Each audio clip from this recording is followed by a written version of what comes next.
My name is Miguel Ángel Torres. I am 79 years old. I am sitting in the small, dusty office behind the infirmary of the Plaza de Toros, Mexico, in Mexico City. The same office I have worked in for 51 years. The window behind me looks out onto the sand where it happened.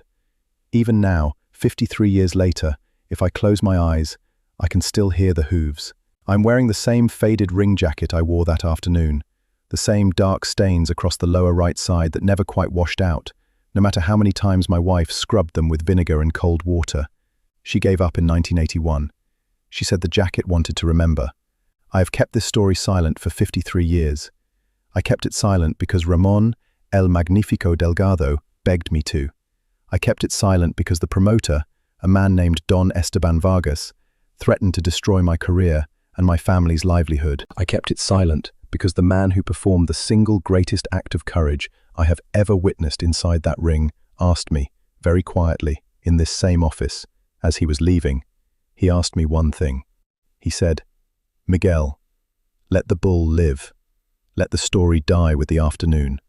I let the bull live. I let the story die. But that man is gone now. Bruce Lee left this world in July of 1973, 16 months after the afternoon I'm about to describe. El Magnífico passed away in February of last year, with the bull's ear from that Sunday still hanging on his bedroom wall. The last member of the quadrilla who was there died 6 months ago. I am the only person still alive who stood 10 feet from the barrera when Bruce Lee vaulted into the ring. And today, the story no longer belongs to me. March 19th, 1972 was a Sunday. The kind of Sunday that makes Mexico City feel like the center of the universe. The air was thick with dust and anticipation, the smell of a Mexican corrida, leather, tobacco, warm beer, and underneath all of it, faintly, the smell of fear. Bulls smell fear. Men who work near bulls learn to smell it too.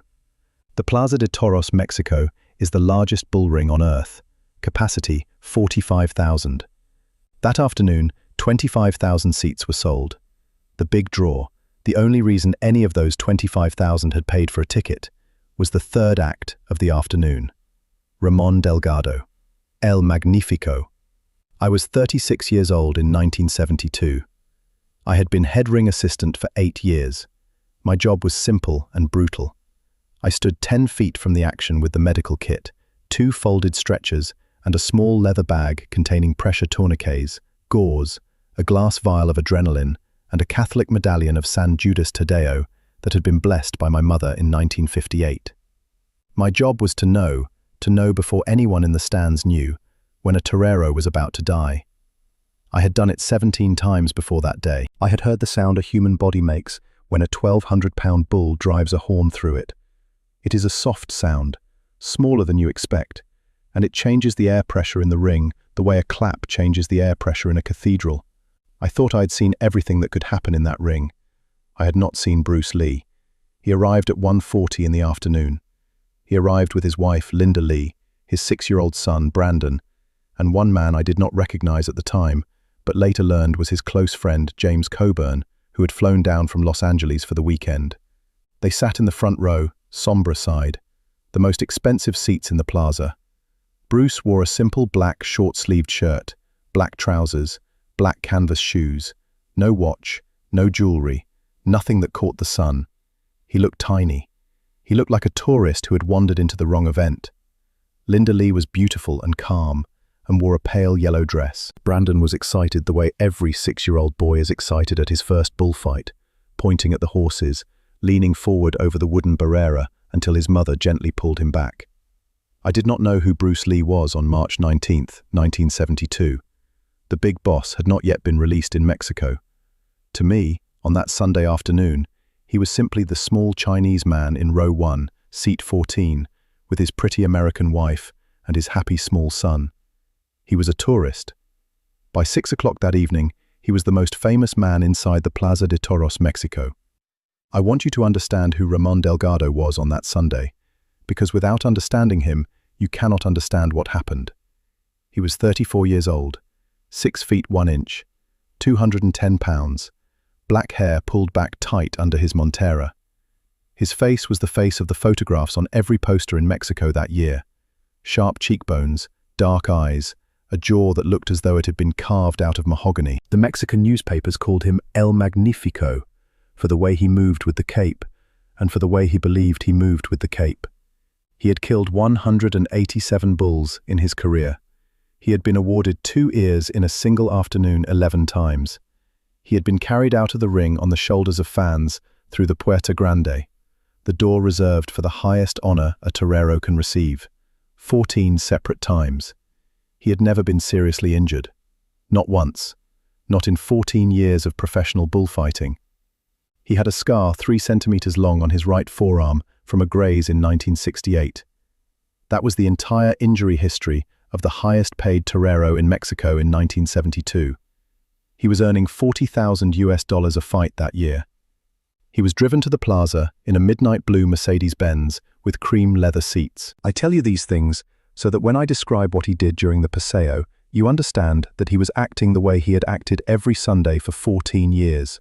He was acting like a king. During the paseo, the grand entrance parade, when the matadors march in their suits of lights across the sand, El Magnífico did something he had never done before. He stopped the entire procession. He stopped it in front of row 1, Sombra side, seat 14. He raised his sword, the estoc, 88 centimeters of curved Toledo steel, and he pointed the tip directly at the small Chinese man in the black shirt.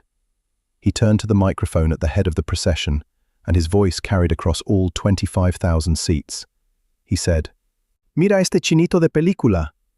Hace películas de peleas, pero es demasiado pequeño para sostener una capa. Los hombres de verdad no se esconden detrás de cámaras. Enfrentan al toro como yo. Cojones, no kung fu." Look at this little Chinese movie boy. He makes films about fighting, but he is too small to even hold a cape. Real men don't hide behind cameras. They face the bull like I do. Cojones, not kung fu. The entire plaza exploded with laughter. 25,000 voices roaring at once. People stood up, pointing, clapping, mocking. The mariachi band in the upper deck started playing a comic version of a kung fu film theme. Brandon Lee looked up at his mother and asked her something in English I did not hear. El Magnífico bowed theatrically. He blew a kiss in the direction of Linda Lee. He turned on his heel and continued his paseo like a conquering Roman general. Bruce Lee did not move. He did not smile. He did not look away. He did not look angry. He simply sat there, perfectly still, watching the man who had just humiliated him walk toward the center of the ring. I was standing at the Berladero when I caught a glimpse of his face. It was the face of a man who was deciding something. I did not know then what he was deciding. I know now. He was deciding whether to leave. He decided to stay. 4 minutes after the paseo ended, the 4th bull of the afternoon entered the ring. His name was Toro Negro, Black Bull, number 47 in the breeding records of the Ganadería de San Mateo, one of the oldest fighting bull ranches in Mexico. You assume that one bull is more or less like another bull. This is not true. Fighting bulls, toros bravos, are bred over 40 generations specifically to attack anything that moves. Their aggression is genetic. They are not animals you tame. They are animals you survive. Toro Negro was 1,250 pounds. His shoulders stood 5 feet 7 inches from the sand. His horns spread 1 meter and 11 centimeters from tip to tip, wider than a man's outstretched arms. His eyes, when he entered the ring, were dark. He had been bred from a bull called Saturno, who in 1968 had killed 2 professional toreros in the same season, a horror so rare in Mexican bullfighting that the Ganadería had been temporarily forbidden from selling bulls for 2 years after the incidents. Toro Negro was Saturno's grandson. When he came out of the toril, he did not pause. He did not look around. He did not snort and stamp the way most bulls do. He charged. In the first 30 seconds, Toro Negro destroyed 2 horses. He caught the first horse under the belly and lifted it off the ground with a single upward thrust of his horns. The horse came down on its side. The picador rolled clear and was pulled to safety behind the Berladero. The second horse he caught from the rear and threw 15 feet forward into the wooden barrera. The barrera cracked. This was the bull El Magnífico was about to fight. The crowd was howling. The promoter, Don Esteban Vargas, leaned over the wall of the callejon and shouted at me, "Miguel, get the stretchers ready. This one is going to be ugly." I already had them ready. I had 3 men with me.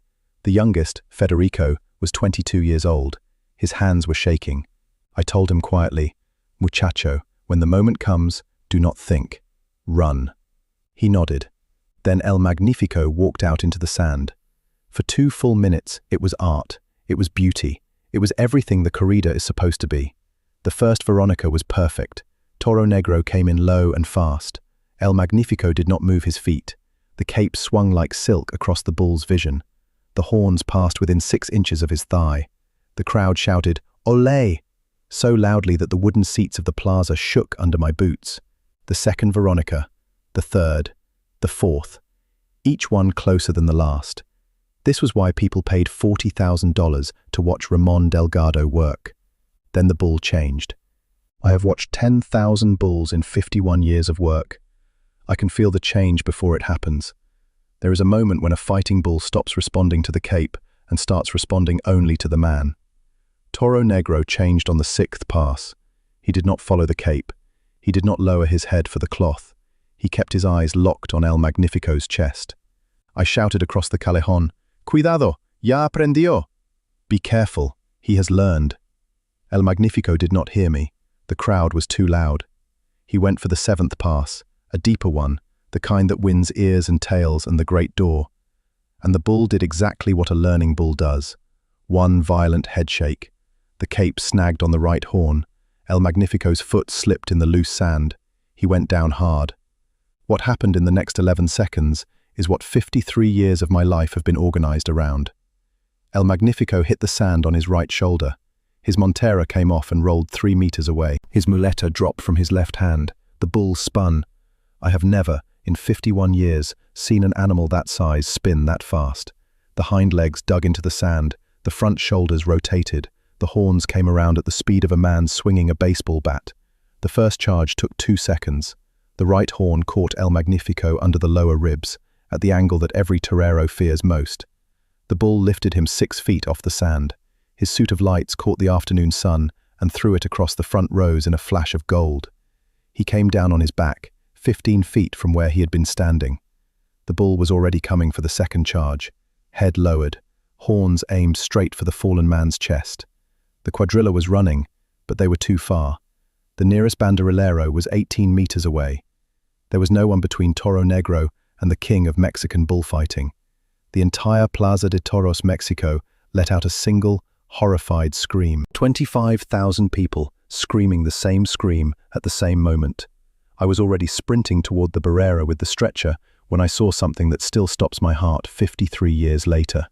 A small figure in a black shirt vaulted cleanly over the wooden barrera, the 4-foot wooden wall that separates the front row from the sand, the wall that separates life from death in that ring, and landed lightly on the dirt. He landed lightly.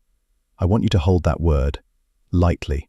A man who had just jumped from a standing position in row 1 over a 4-foot wooden wall onto sand had landed the way a cat lands on a kitchen counter. No stumble, no skid, no half-second of recovery. Bruce Lee. No cape, no sword, no protection, no backup. 138 pounds of calm, walking straight toward 1,250 pounds of charging fury. The crowd's scream died in their throats. 25,000 people suddenly realized they were watching a man walk to his death. I have replayed those next 11 seconds in my mind every single day for 53 years. I still cannot fully explain how a human being can move like that. Toro Negro saw the new target immediately. The bull's head swung away from El Magnífico, who was lying motionless on the sand, and locked onto the small black figure walking toward him. The bull lowered his head. The hooves thundered. Sand exploded behind him. He charged. He covered the first 10 feet in less than 1 second. Bruce Lee did not run. He did not freeze. He did not raise his hands. He moved. What Bruce Lee did in those 11 seconds was not bullfighting. It was not martial arts. It was not anything I had ever seen before or have ever seen since. The bull covered 22 feet in less than 2 seconds. The horns were at chest height. The right horn, the one that had already torn through El Magnífico's side, was aimed at the center of Bruce Lee's sternum. Bruce Lee stepped forward, not backward, not sideways, forward. He stepped into the charge At the exact instant the horns would have torn through his body. He turned his torso no more than 4 inches. The massive black shoulder of the bull brushed past him so close that the fabric of his shirt actually touched the bull's hide. I saw the cotton ripple. The right horn missed his chest by the width of 2 fingers. The bull skidded past, confused, sand flying everywhere in a curtain 3 meters high. Bruce Lee was already behind it. He clapped his hands once, a sharp, clean crack that cut through the silence of 25,000 held breaths like a pistol shot, and shouted in Spanish, in a voice clear enough that I heard it perfectly from the burladero. He shouted, "Aquí, mírame a mí." Here, look at me. His Spanish accent was perfect. I have wondered for 53 years where he learned to pronounce those 4 words the way a Mexican would pronounce them. The bull spun. Bruce Lee was already moving again. Light, fluid, never where the bull expected him to be. He used the animal's own momentum against itself, the way a river uses the force of its own current. Every time the bull committed, Bruce was already somewhere else. I counted the passes. 7. 7 times the bull charged with everything it had. 1,250 pounds of muscle and horn and rage, and 7 times Bruce Lee slipped past by centimeters.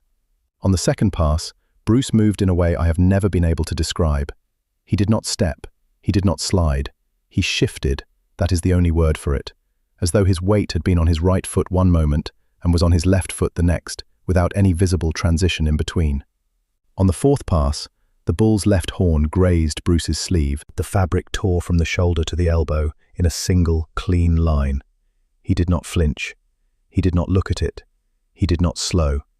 On the 6th pass, the bull's right shoulder slammed into Bruce's side, hard enough to knock a normal man 10 feet sideways. I have seen this exact impact, at this exact angle, in 17 previous corridas. In every single previous case, the man hit by the shoulder was lifted off his feet and thrown.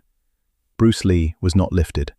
He absorbed the impact, rolled with the force the way a willow branch rolls with a winter wind, came up already moving in the opposite direction, and was 3 meters away by the time the bull had finished turning. On the 7th pass, something happened that I have only ever told one person in 53 years. I told my wife, in 1989, on the night before she died. She asked me what was the strangest thing I had ever seen in that ring. I told her this. On the 7th pass, the bull stopped. It stopped mid-charge. It came to a complete halt at a distance of approximately 1.5 meters from Bruce Lee. All 4 hooves dug into the sand, and it looked at him. Not at his shirt, not at his hands, not at his feet, at his eyes. For 3 full seconds, Toro Negro, the grandson of Saturno, the killer of 2 horses in the first 30 seconds of his run, stood perfectly still and looked into the eyes of the small Chinese man in the black shirt. Bruce Lee did not move. He did not look away. He did not blink. I do not know what passed between them. I am a Catholic man. I do not believe in magic. I have spent 51 years near these animals, and I am telling you what I saw. On the 7th pass, the bull stopped fighting. It was at exactly that moment that I finally heard the cuadrilla reach El Magnífico. They grabbed his arms and dragged him behind the burladero, just as the picadors began shouting and waving their long lances to bring the bull away. The moment El Magnífico was safe behind the wooden wall, Bruce Lee took one slow step backward. He kept his eyes on Toro Negro. He took a second slow step backward. The bull watched him. He took a third slow step backward. The bull lowered its head, not in a charge position, but the way a bull lowers its head when it is tired and is about to allow itself to be led away. Bruce Lee gave the animal a small, respectful bow, not deep, not showy, a small bow of equals. Then he walked backward, slowly, deliberately, never turning his back on the bull, until he reached the wooden barrera.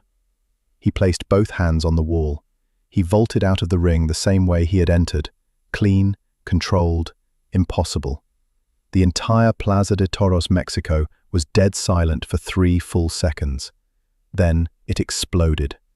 Not with cheers for El Magnífico, with the loudest sound I have ever heard in 51 years inside that ring, 25,000 voices roaring at once. All of it for the small man in the torn black shirt. The cuadrilla led Toro Negro out of the ring through the Puerta de Toriles, without a single banderilla in his shoulders. He was not killed that afternoon. El Magnífico was rushed to the infirmary on my stretcher. The horn had torn through muscle on his lower right side, between the 11th and 12th ribs. The team doctor examined him for 40 minutes. The femoral artery was untouched. The kidney was untouched. The horn had missed every single organ that would have ended his life, by millimeters. It was the kind of wound that ends a career. A torero who has been gored seriously is a torero who has been touched by mortality. He knows now, in his body, that the bull can win. The hesitation enters his feet. The fear enters his hands. The stillness leaves his hips. El Magnífico would never fight a bull again after that Sunday. He would announce his retirement 4 months later, in July of 1972. He did not name Bruce Lee in the press conference. He named him that night, in this office, where I am sitting right now. It was approximately 11 o'clock at night. The plaza was empty. El Magnífico had been bandaged, had been given morphine, and had asked to see the man who had saved him before being transferred to the hospital. Bruce Lee had not left the plaza. He had waited in the small reception area outside the infirmary for 4 hours, sitting quietly with his wife and son. Brandon had fallen asleep on his mother's lap. Bruce had not spoken to a single journalist. He had not allowed a single photograph. When the doctor brought him into the small office, El Magnífico was sitting up in a chair, pale, his torso wrapped in white gauze. He looked up at the small man in the torn black shirt, and he said the words, "I will carry with me until the day I die." He said, "I mocked you in front of 25,000 people. I called you small. I called you weak. I called you a movie boy with no cojones. And you jumped into the ring to save the man who humiliated you." He paused. He looked down at his bandaged side. He looked back up at Bruce Lee. "You are smaller than the bull, but you are bigger than any torero I have ever known." Bruce Lee looked at him for a long moment. Then he answered very softly. He said, "The bull was never my enemy. The only thing I fought today was the idea that size decides who lives and who dies." He gave El Magnífico a small bow. He turned, picked up his sleeping son from his wife's lap, took his wife's hand, and walked out into the Mexico City night. Before he left, he stopped at the door, turned back, and gave me the only instruction he ever gave me directly. He said, "Miguel, let the bull live.